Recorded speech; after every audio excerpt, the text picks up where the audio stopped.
time for our Everyday People segment, and I'm pleased to say have a very special lady called Rebecca Aziz on the line. Hello, Rebecca.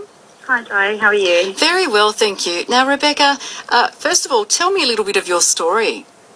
Yeah, well, basically, I was pregnant with my second child, and during my pregnancy at our 20-week morphology scan, we were told some heartbreaking news that our daughter had some congenital abnormalities. So she had some missing limbs. She was missing her right hand and a few digits from her left hand. Very unexpected and heartbreaking at the time, and we chose to continue the pregnancy and give our daughter a chance at a life and the best life that we could give her. I made it through to my 37th week of pregnancy, and the final 3 weeks I was on bed rest because I had just a few complications towards the end of the pregnancy. Unfortunately, before I got to safely deliver her at 40 weeks, she passed away in utero on my 37th week of pregnancy, and my daughter Yasminah and Aziz was stillborn. That's very, very sad.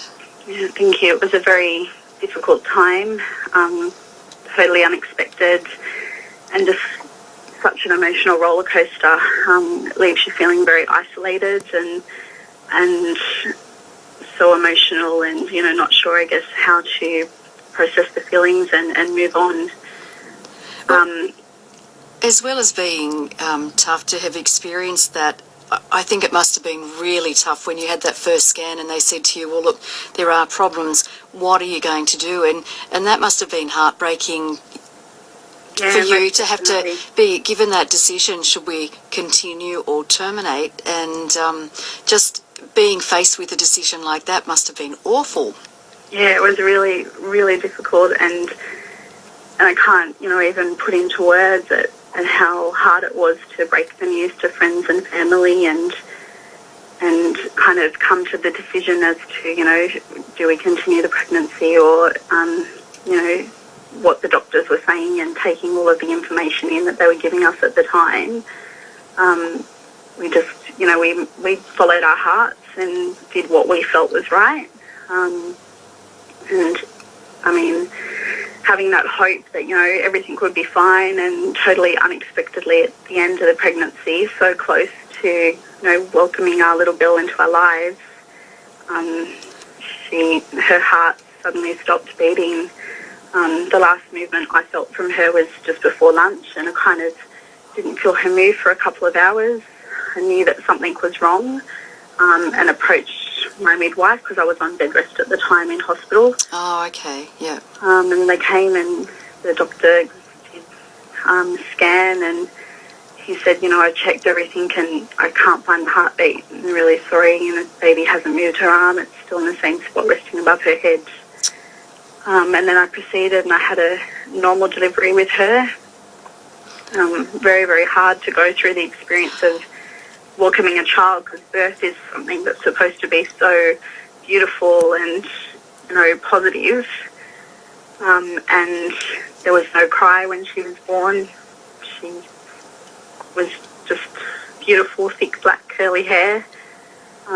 We got to spend a little bit of time with her, but only for a few short hours. This is a really personal question, Rebecca, but did you have some photos taken of Yasminah? At the time, because her passing was so unexpected, we weren't prepared, and our camera wasn't working. We tried desperately to get batteries to make it work, so didn't have a camera. The nurses and my wonderful midwives took a few photos for us. Oh, okay. Yeah. We only have about 10 photos, but we don't have a digital copy of them. We just have printed versions, and they're one of, the really only keepsakes I have of my time with her. So... The only reason I ask that is, how long ago did this all happen, I should ask first? So Yasminah was born just over 4 years ago, March of 2009. Well, the only reason I ask that is because apparently now if somebody does have a stillborn child, then they encourage them to take lots and lots of photos and and it's more commonplace, whereas I've actually heard older people say that, look, 20 years ago that didn't happen. They just sort of took bubs off you and that was it. But I think it's very important that you don't have Yasminah here, but at least you have those photos that you can look back and remember what she was like. Definitely. I'm looking at her photos now. I have them all up in my room, and it's something that is really special and dear to my heart. And there are so many families who, back, as you said, 20 years ago, didn't get to have a photo of their child, and their child was just taken away from them and they were told to move on with their lives. Now, it's such a sad story, but something good has come out of it, or should I say that you've turned it around and put your efforts into something to, I suppose, to help other people. So you've set up Yasminah's Gift of Hope. Tell me about the organisation.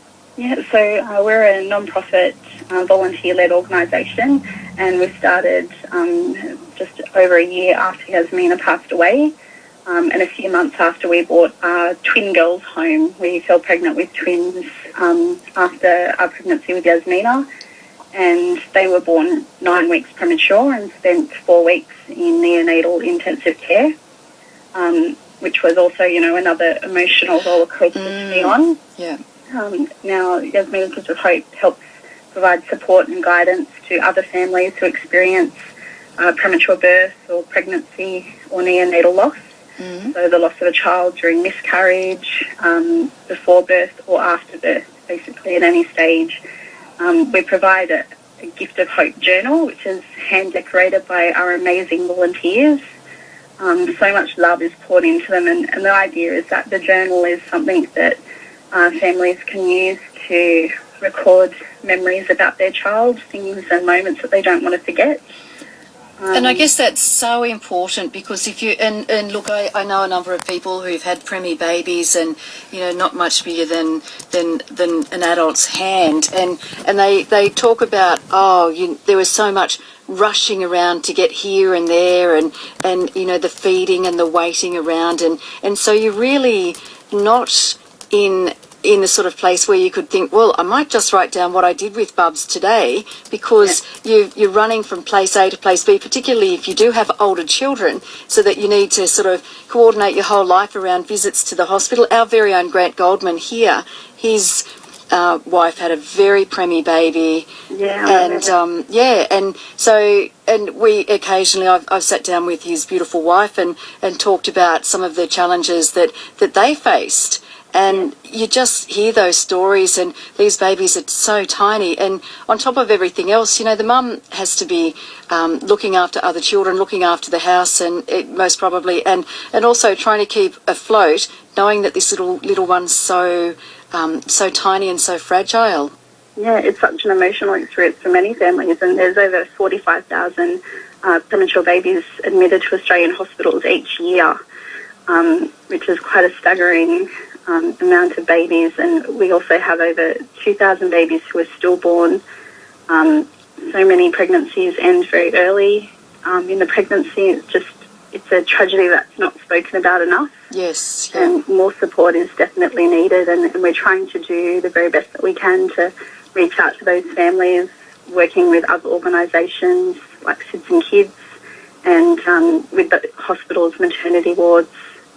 And one thing that I think in that sort of situation, look, obviously as time advances, there are more and more groups or organisations that can be on standby to help out these new parents. But I suppose most people, when they do go to give birth prematurely, or there is a problem with the baby, or the baby is stillborn, no, in most cases you're not expecting it, so you're just not ready for that roller coaster of emotions and the torrent of what is about to come ahead, are you? So you really need somebody who can just sort of perhaps even sit there and just have a phone conversation, let you know, look, it's going to be okay, or that there are people that you can talk to. Definitely, and we've got online support groups through Facebook, which are private and closed, so that families can feel they're safe and supported, and talk to other families who've experienced the same thing as them, or a similar journey, and they can ask questions about what's ahead, either whether it's a premature birth or it's the loss of a child. grief is so unexpected, and you can feel okay for a little while, and then can hit you unexpectedly. And it's really nice to have someone there to talk to who understands. Now, you're having an auction fairly soon, and that's to raise money for what? Yeah, so this month is Memorable May for us because we started the charity in May of 2010, so May is a very important month. We're having a fantastic auction through our Facebook page, yep. And it starts on the 17th of May at 10 a.m. and runs through until the Sunday evening, the 19th of May, and all funds raised from that is going to help us with our Westmead Wish. We're raising money at the moment to refurbish the Westmead Neonatal Intensive Care Unit, providing some beautiful equipment, toys for the other kids to play for when families come in and they've got other little ones who, you know, spend many hours there waiting for them. And we're also raising funds to provide what we call cuddle time cots, which are really important for families who have lost a child. It extends the amount of time that they can spend with the baby before the baby has to go to the mortuary. So how does that work? Is that a special cot for mum and bub to cuddle in, or? Yeah, so it's basically like a little Moses basket, and it has a cooling blanket in it. With our experience when we lost Yasminah, especially if you want something like a post-mortem done, or even for the baby to go to the mortuary, you've only got a certain amount of time to spend with the baby. So having the cot in the hospital bed with you, you don't have to say goodbye as early as you would. Okay, and what sort of money are you looking at for something like that? So the cuddle time cots cost over $3,500 each. For our Westmead Wish project, we're trying to raise $10,000 to be able to get all of the equipment and services that we need for the hospital. Well, good luck with it, Rebecca. Look, it's been lovely talking to you, and such a sad story, but a ray of sunshine, I think, that you have gone on to create Yasminah's Gift of Hope in Yasminah's memory, but not only that, but to help other families, and you know what they're going through, and with this organisation. So, look, congratulations on that, and keep up the good work. Thank you very much. Thank you. Thank you very much for your time. That's Rebecca Aziz, and she set up the organisation called Yasminah's Gift of Hope. Look, such a very, very sad story, but as I said, there is a ray of sunshine at the end. 13 12 69.